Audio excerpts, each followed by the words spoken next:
경찰이 훈련병 사망 사건에 대해서 동료 훈련병들을 참고인 신분으로 불러 조사한 결과 얼차려 현장에 있던 군 간부가 해당 훈련병의 건강 이상 상태를 알고도 훈련을 강행했다는 제보는 사실과 다른 것으로 파악이 됐습니다.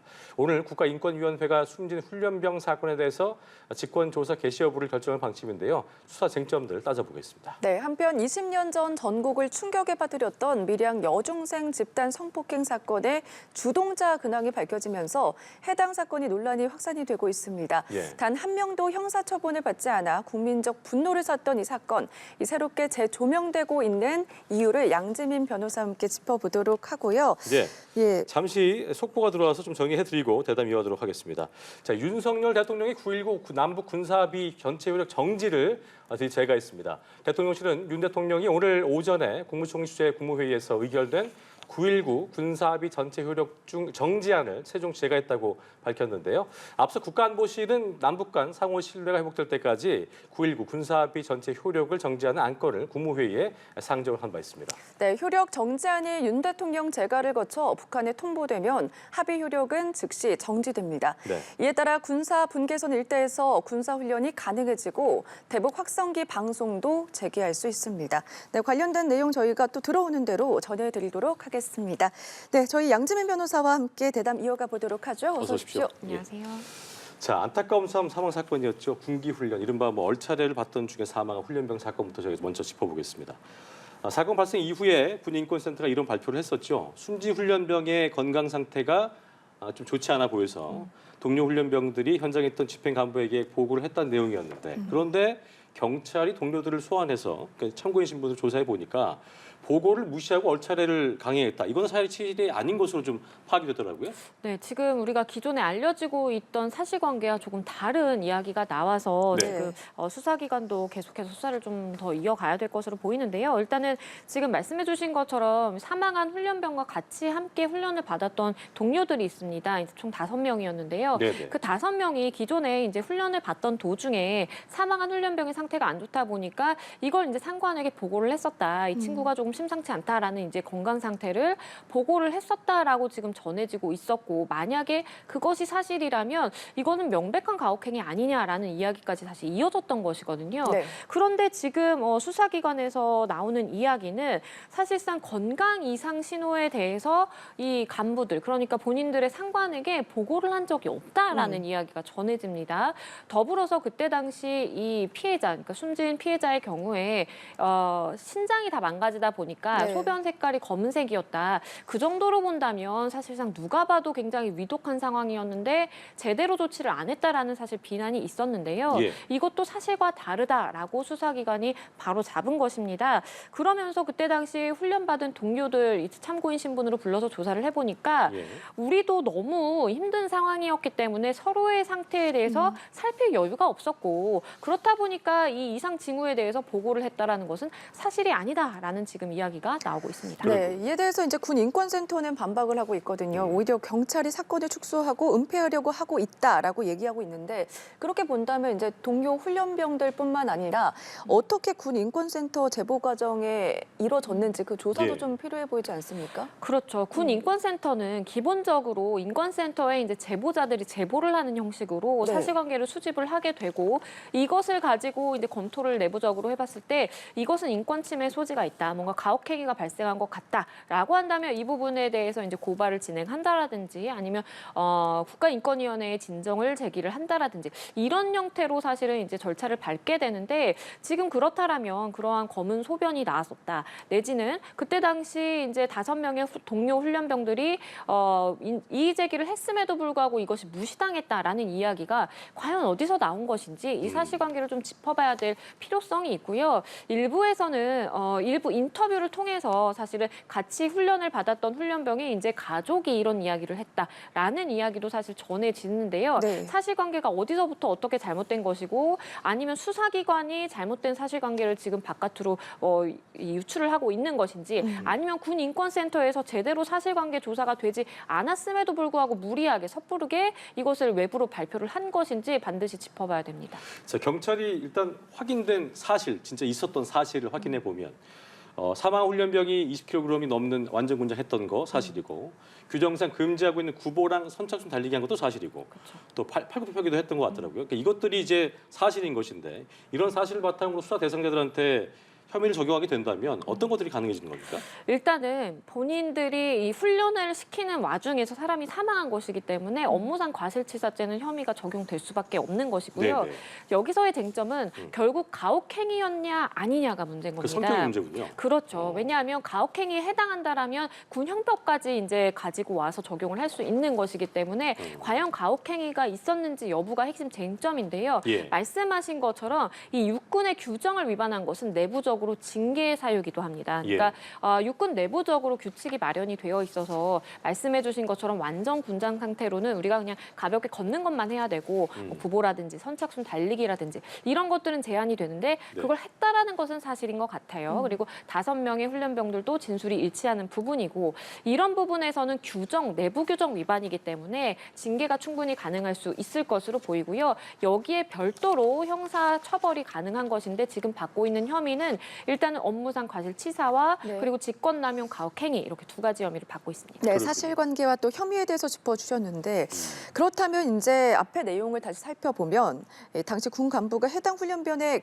건강 이상 징후를 사전에 모르고 있었을 때, 알고 있었을 때 이게 혐의가 좀 달라질 것 같거든요. 그렇죠. 말씀해주신 부분이 이제 가혹행위였는지 여부를 가르는데 쟁점이 될 수 있습니다. 예. 왜냐하면 만약에 이 훈련병이 정말로 신체상의 이제 고통이라든지 더 이상 감내할 수 없는 고통을 호소했음에도 불구하고 지속해서 시켰다라는 것은 가혹행위가 될 여지가 충분하죠. 네. 그런데 만약에 지금 수사기관에서 발표하는 것처럼 정말 그때 당시에는 이 사람이 정말 이상 징후가 있다라는 것을 건강상으로 이유가 있음을 몰랐고 그런 상황에서 단순히 규정 위반으로 뭐 팔굽혀펴기라든지 이런 것들을 시켰다라고 한다면 그 수준이 가혹행위에 이르지 않는다라고 판단될 가능성도 있습니다. 그런 경우에는 사실은 내가 어쨌든 고의는 아니지만 나의 과실로 인해서 사람이 사망하게 됐을 때 받게 되는 업무상 과실치사죄만 적용이 될 수도 있습니다. 그렇군요. 자, 국가인권위원회도 해당 훈련병 사망 사건의 중대성을 좀 확인한 만큼 직권조사 필요성을 밝힌 바 있는데 오늘 이제 그 군인권보호위원회 열고 해당 사건에 대한 직권조사 의결할 것으로 보입니다. 만약 인권위의 직권조사가 개시가 된다면 어떤 방식으로 조사가 이루어지는 거예요? 일단은 지금 의결을 하는 것 자체는 만장일치 의결이 돼야 돼요. 그런데 이제 인원이 3명이거든요. 3명이 출석을 해서 그리고 3명이 이제 만장일치로 결정이 되는 것이기 때문에 아마도 무리 없이 이렇게 의결이 될 것이다라는 이야기가 많고요. 관측은 있죠. 그렇죠. 예. 그렇게 봤을 때 이제 인권위원회에서 이제 직권 조사를 진행을 하게 되는 것인데 네. 효력 자체는 진정을 통해서 조사를 하는 것과 인권위 직권으로 조사를 하는 것과 효력이 같습니다. 그렇기 네. 때문에 아마도 이제 수사기관에서 진행이 되는 부분이 있기 때문에 투트랙으로 갈 가능성도 있는데요. 그만큼 수사기관은 인권위의 이제 결과에 대해서도 아마도 큰 관심을 가질 것으로 보입니다. 왜냐하면 인권위 자체적으로 지금 현장 조사까지는 참여를 했는데 현장 조사 이후에 진행되는 조사에서 수사기관에서 나오는 조사 결과보다 더 유의미한 내용이 나오게 된다면 사실은 수사 부실이라는 또 지적을 피할 수가 없거든요. 그렇기 때문에 아마도 수사기관에서도 이 부분에 집중하고 있을 것으로 보입니다. 알겠습니다. 저희는 다음 사건으로 좀 넘어가 보도록 하죠. 네. 예, 이게 20년 전에 국민적인 공분을 샀던 굉장히 충격적인 사건인데 밀양 집단 성폭행 사건 짚어보도록 하겠습니다. 우선 어떤 내용인지 좀 짚어주실까요? 네, 이게 2004년, 그러니까 20년 전에 있었던 일입니다. 네. 일명 밀양 집단 성폭행 사건이라고 하는데요. 가해자의 경우에 고교생이었습니다. 그러니까 고등학생 40명 정도가 집단으로 이 피해자 여중생을 대상으로 성적인 가혹행위를 한다라든지 성폭행 행위가 있었는데요. 이 기간이 길었다라는 것도 충격적이고요. 더불어서 이렇게 많은 이 미성년자가 집단으로 이러한 극악무도한 범죄를 저지를 수 있다라는 사실에 굉장히 많은 분들이 놀랐던 그런 사건입니다. 그때 당시에 이제 형사적으로 사법 처리가 되기는 했는데요. 다들 아시는 것처럼 이제 고등학생, 미성년자이고 소년법이 적용이 되다 보니까 당시 결과적으로 놓고 보면 44명이 이제 실제로 가해자로 지목이 됐었는데 형사처벌을 받은 사람은 아무도 없었고 보호처분에 그친 수준이었기 때문에 또 역시나 이번에 많은 국민들이 공분하고 있는 상황입니다. 나이가 어렸기 때문에 그랬던 거군요. 그렇군요. 자, 끔찍한 사건을 벌인 44명의 가해자 중에서 지금 말씀하신 것처럼 한 명도 당시 형사 처벌은 받지 않았는데 이 중 한 명의 근황이 또 확산을 하면서 다시금 재조명이 되고 있습니다. 이 사람이 당시 사건에서 사실 뭐 주동자격으로 좀 전해지고 있는 상황인데 해당 가해자의 근황이 알려진 배경을 좀 짚어봐야 될 것 같습니다. 이게 한 방송, 그러니까 유튜브에 얼굴을 비치게 된 겁니다. 네. 이 가해자로 지목된 사람 중에 한 명이 버젓이 한 식당에서 일을 하고 있는데 그 식당이 다들 아시는 것처럼 이제 요리 연구가 백종원 씨가 이제 방문을 해서 음식을 먹어보는 그런 장면이었는데요. 태연하게 이제 음식을 서빙을 하고 그리고 그때 당시 그 식당 자체가 굉장히 호평을 받다 보니까 예. 많은 사람들이 주목을 했는데 알고 보니까 그 영상에 등장한 사람이 이 밀양 여중생 성폭행 사건의 주동자 중 한 명이었다라고 전해져서 사실 많은 분들이 충격을 받았고요. 이미 그때 당시 어디에 근무하는지 어느 지역인지 얼굴까지 다 공개가 됐기 때문에 네. 사실상 누구인지 특정을 할 수 있는 그런 상황이었습니다. 예. 자, 그럼 여기서 저희 연합뉴스 TV의 신선재 기자가 가해자 중 한 명인 이 근무한 식당의 주인과 통화를 해봤는데요. 들어보시고 대답 이어가겠습니다. 지금도 그분이 일을 하고 계세요? 아니요, 1년 넘었습니다. 그만둔 지가 벌써 1년이 넘었는 거를. 사장님하고 혹시 그 논란된 그 가해자라고 하는 분 관계는 어떻게 되는 건가요, 그러면? 집안에 뭡니까? 독하됩니다. 이제 옛날에 고용을 하실 때 몰랐습니다. 그런 건 전혀 모르시고. 그때는 저도 고용을 했을 당시에는 열심히 살아보겠다라고 일에 하는데 받아줬는데 제가 한 1년 전에 사실을 좀 알고는 바로 제가 그만두게 됐었어요. 너무 가정치하고 정말 소름도 돋고 도저히 같이 얼굴을 볼 수도 없고 이대로 해서는 안 된다라는 판단하에 제가 그만두게 됐어요. 식당 주인과의 통화 내용 함께 듣고 오셨는데요. 네. 우선은 이 식당은 휴업 중인 것으로 현재 보도가 되고 있고 유튜브 채널을 통해서 이제 알려지게 됐잖아요. 근데 이게 신상 공개 문제가 나오기 때문에 현행법으로는 어떤 문제가 있을지도 좀 궁금하거든요. 이렇게 아무리 이제 그때 당시에 정말 중한 범죄를 저지른 사람이라고 하더라도 이 네. 사람에 대해서 신상 공개를 인터넷상에 무분별하게 하는 것은 개인정보보호법 위반이 될 수가 있습니다. 그렇기 네. 때문에 이러한 신상을 무작위로 이렇게 유포한 사람의 경우에 그 사람이 오히려 처벌을 받게 될 수 있는 거예요. 그렇기 때문에 주의를 하셔야 되겠고요. 개인정보에 대해서는 이 제3자에게 제공을 할 때 개인정보의 이제 당사자의 동의를 반드시 받아야 합니다. 그럼에도 불구하고 이러한 동의를 받지 않고 외부로 유출하게 된다면 최대 5년 이하의 징역에 처할 수 있다라고 법정형으로 정해져 있는 상황이고요. 예. 일단은 이러한 사실관계에 굉장히 많은 누리꾼들이 분노를 해서 실제로 이 남성이 근무하고 있다라고 알려진 그 식당에 뭐 별점 테러를 한다라든지 이렇게 굉장히 뭐 비난 글을 남긴다라든지 이러고 있는데요. 이건 역시도 사실 이제 업무방해죄가 성립을 할 수 있기 때문에 네. 굉장히 네. 주의하셔야 됩니다. 일단 근황이 알려진 게 이제 말씀드린 가해자뿐만이 아니라 과거 가해자를 좀 옹호했었던 현직 경찰까지 재조명이 좀 되면서 논란이 확산되고 있는 상황인 건데 막 그렇다 하더라도 상황이 이렇다 하더라도 누리꾼들이 공부를 한다 하더라도 해당 사건이 2005년 4월에 종결됐기 때문에 사실 뭐 다시 재수사 가능성은 없는 거잖아요. 그렇죠. 그러니까 많은 분들이 사실 2004년에 이 사건이 벌어진 이후에도 간간히 이제 재수사해야 된다라고 해서 서명 운동도 벌어지기도 하고 그랬었죠. 그랬어요. 네. 그럼에도 불구하고 사실은 이제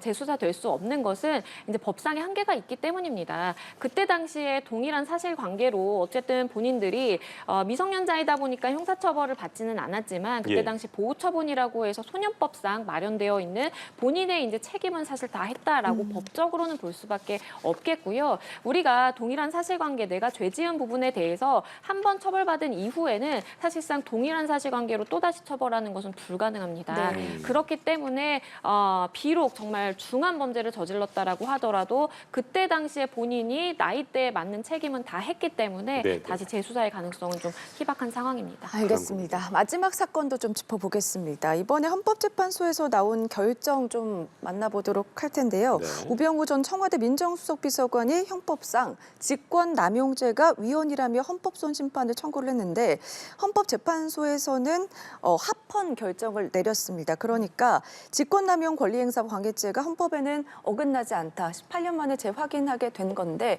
이 내용 좀 살펴볼까요? 네, 이제 우병우 전 수석이 이제 본인이 직권남용죄로 처벌을 받다 보니까 네. 그때 당시에 직권남용죄라고 규정이 되어 있는 이 헌법상의 조문이 너무 애매모호하다. 그렇기 때문에 이거는 헌법상에 따르면은 우리는 이제 명확성의 원칙에 따라서 형사처벌을 해야 되는데 이거는 이제 명확성의 원칙에도 위배가 되는 것이고 네. 헌법 소원을 이제 제기를 한 겁니다. 그런데 이제 말씀해주신 것처럼 헌재에서는 이거는 이제 법적으로 조문을 살펴본다고 하더라도 전혀 모호하지 않고 명확성의 원칙에 위배되지 않기 때문에 합헌이다라고 해서 만장일치 합헌 결정을 내리게 된 것이고요. 네. 네. 문헌 자체로 우리가 해석을 할 수 있고 법적으로 충분히 해석을 해온 것이 쌓여 있기 때문에 이것은 명백하게 위헌이라고 보이지 않는다라고 봤습니다. 법원 알겠습니다. 입장에서는 명확성의 원칙에 어긋나지 않는다는 주장이었던 그렇죠. 거죠. 알겠습니다. 알겠습니다. 오늘 말씀은 여기까지 들어보도록 하겠습니다. 네. 지금까지 양재민 변호사와 함께했습니다. 고맙습니다. 고맙습니다. 감사합니다.